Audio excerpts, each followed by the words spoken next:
Our top story today. In a moment that is capturing headlines and sparking diplomatic debate around the world, Moscow hosted its grand 80th Victory Day parade, an event commemorating Russia's victory in the Great Patriotic War, drawing not only the attention of global powers, but the attendance of an unexpected and electrifying guest, President Ibrahim Traore of Burkina Faso. Amid the disciplined march of Russian troops, the rumble of tanks across Red Square, and the echo of jet fighters overhead, all eyes were suddenly drawn to the young African leader as he stood shoulder to shoulder with President Vladimir Putin. His presence was more than symbolic, it was historic. President Traore, dressed in his signature military uniform and beret, stood firm among world leaders. The Russian crowd cheered. But the most surprising scenes came from the streets of Moscow, not just applause, but chants of "Traoré" echoing in parts of the square. Some carried Burkinabe flags. Others held signs reading "Africa is rising." Why would a West African head of state command such attention in Russia? The answer lies not just in the man himself, but in the alliances he's forming, and what they mean for the global order. Ibrahim Traore, who seized power in 2022 at the age of just 34, has become a revolutionary figure across Africa.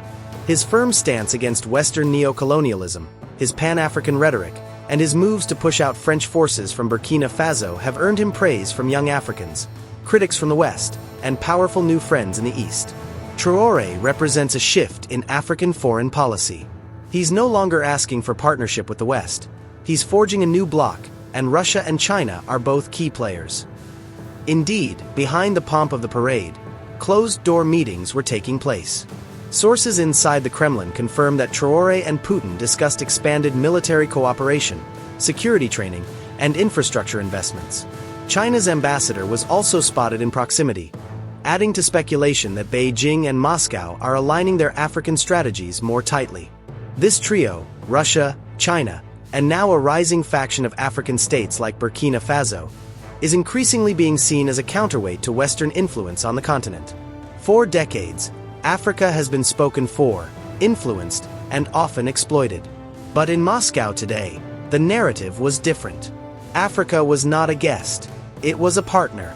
In the streets of Ouagadougou, the capital of Burkina Faso, massive crowds watched the parade live on large screens set up in public squares.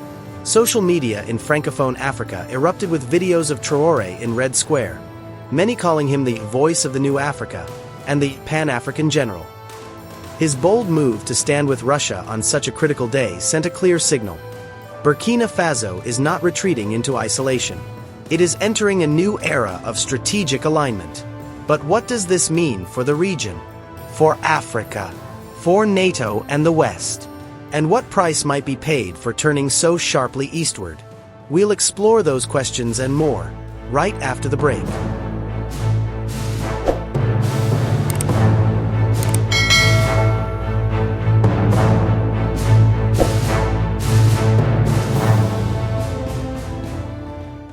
Welcome back. As the celebrations in Moscow carried on, analysts agree, this is not just another ceremonial visit. It's a tectonic shift in global alignment, with Burkina Faso at the center of a rapidly emerging triangle of influence between Africa, Russia, and China. Let's delve deeper into what this means. 1. The symbolism of Traore's presence. For the Kremlin, inviting President Traore to the 80th Victory Day parade was no casual gesture. It was a statement. Victory Day is sacred in Russia, a commemoration of the Soviet Union's resilience and sacrifice during World War II. To stand on that platform, side by side with Vladimir Putin, is to be embraced not only as an ally but as a symbol of resistance against Western dominance. President Traore, a military man turned populist leader, fits the image the Kremlin seeks: strong, unbending, defiant. His revolutionary image resonates with Moscow's narrative of sovereignty, anti-colonialism, and multipolarity. And in that moment, standing tall in Red Square, he embodied the new alliance of the global South, rising, reasserting itself, and demanding a seat at the table of global power. 2. Behind the scenes. What Russia gains. Russia's interests in Africa are not merely ideological. With sanctions from the West tightening year by year since 2014, and especially after the Ukraine conflict, Moscow has turned toward Africa. Not just for political allies, but for access to critical minerals, markets, and military partnerships. Burkina Faso, rich in gold and strategically located in West Africa, is increasingly important to Russia's ambitions. The Wagner Group, rebranded but still active, is reported to be training Burkinabe forces. Arms deals are being negotiated. Agricultural cooperation is also on the table, including grain exports to buffer against food insecurity in the Sahel region. 3. Enter China, the silent giant. While Russia courts military and ideological influence, China's play is economic. Beijing's Belt and Road Initiative has long targeted Africa, and Burkina Faso recently re-established diplomatic ties with China after severing its decades-long recognition of Taiwan. What makes the current moment unique is that for the first time, both Russia and China seem to be coordinating their outreach, mutually reinforcing each other's presence in countries like Burkina Faso. Joint infrastructure projects, energy cooperation, and even cybersecurity training are rumored to be in discussion.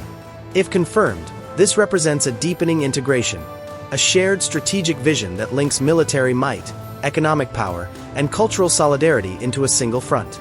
4. The Pan-African Wave. And it's not just about Burkina Faso. The enthusiasm for Traore's visit in other African countries was palpable. In Mali, Guinea, and Niger, nations that have also turned away from France and toward Moscow and Beijing, supporters see Traore as the spearhead of a broader African awakening. The flags of Russia, China, and Burkina Faso have begun appearing side by side in protests, rallies, and social media content across Francophone Africa. Artists are composing songs. Journalists are writing op-eds. Youth groups are organizing forums under slogans like Afrique Souveraine, Alliance Oriental, Sovereign Africa, Eastern Alliance. 5.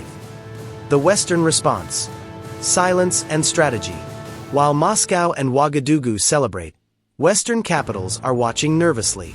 Official responses have been muted, but intelligence agencies and think tanks are scrambling to understand the long-term implications. Washington, Paris, and Brussels had long seen Africa as a theater of marginal influence, but the events unfolding in Red Square suggest that the balance is shifting. And for a young leader like Ibrahim Traore to be not only welcomed, but celebrated at Russia's most important national event, it's a sign that the age of passive African diplomacy may be coming to an end. What lies ahead remains uncertain. But what is clear is that a new global narrative is being written, and in it, Burkina Faso is no longer a footnote. It is a chapter. After the break, we'll examine how this realignment may impact the wider African continent, and what regional blocs like ECOWAS are saying in response. Stay with us.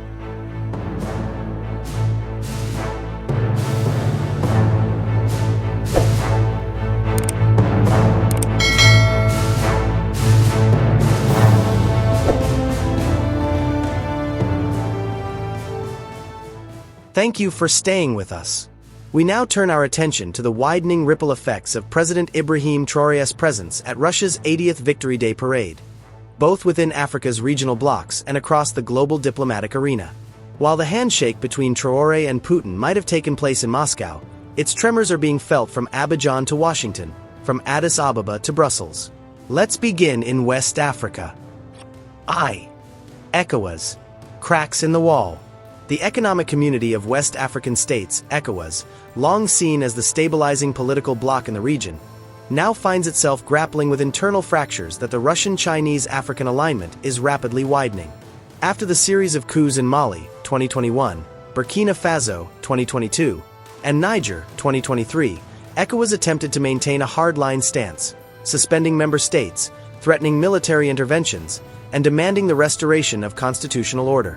But those calls fell increasingly on deaf ears, as each of the coup-led governments began to realign diplomatically and militarily with Moscow and, in some cases, with Beijing. President Traore's rising influence, now buttressed by global powers, has emboldened this new bloc of West African military regimes. While ECOWAS met behind closed doors last week to discuss regional unity, sources confirm deep disagreements. Nigeria and Ghana advocate re-engagement through diplomacy, while others, like Senegal and Côte d'Ivoire, remain skeptical, wary of Russia's growing influence. And the people. In many of the ECOWAS countries, public sentiment doesn't align with the official stance. Across cities like Bamako, Niamey, and Ouagadougou, grassroots support for Traoré and his anti-imperialist narrative is growing.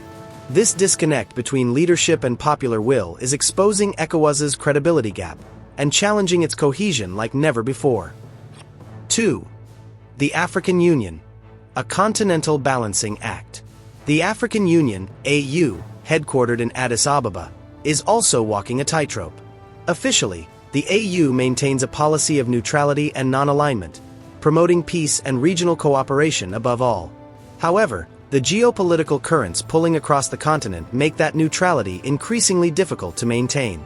AU Commission Chair Moussa Faki Mahamat issued a carefully worded statement after Traoré's visit to Moscow, noting the importance of strategic sovereignty for African nations. Yet behind closed doors, debates rage over how to respond to the emergence of a visible East-aligned faction among member states. Ethiopia, Uganda, and South Africa, each with strong ties to China and varying degrees of Russian engagement, are sympathetic to the new multipolar order.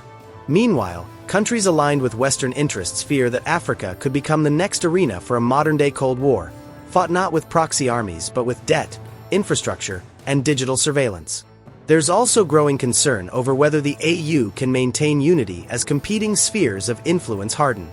The real question becomes, will the African Union adapt to this new reality, or will it splinter under the weight of divergent foreign allegiances? 3. Global reactions, strategic silence, calculated moves. On the international stage, reactions to Traoré's Moscow appearance have ranged from cautious silence to behind-the-scenes recalibrations. United States. So far, the U.S. State Department has avoided direct commentary.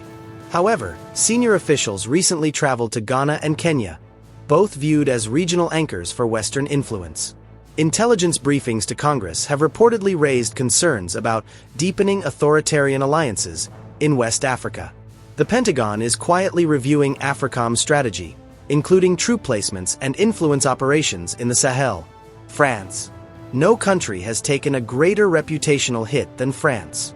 Once the dominant post-colonial force in West Africa, Paris has been expelled from military bases, shunned diplomatically, and now finds itself watching as its former allies shake hands with its rivals.